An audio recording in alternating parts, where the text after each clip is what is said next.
How to delete a payee from Lloyds Bank app. Now in this video, I'll show you a quick guide for you to be able to delete one of your payee by using the Lloyds Bank application.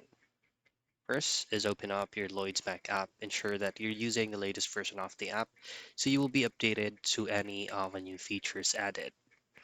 So this is going to be your home screen. For you to be able to access all your payees, you just need to go on to payments first. And then on the next page, you will have an option to choose the from and then the to field.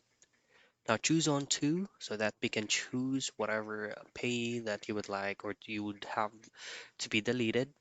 Now on the next page, you don't have to make a payment from here.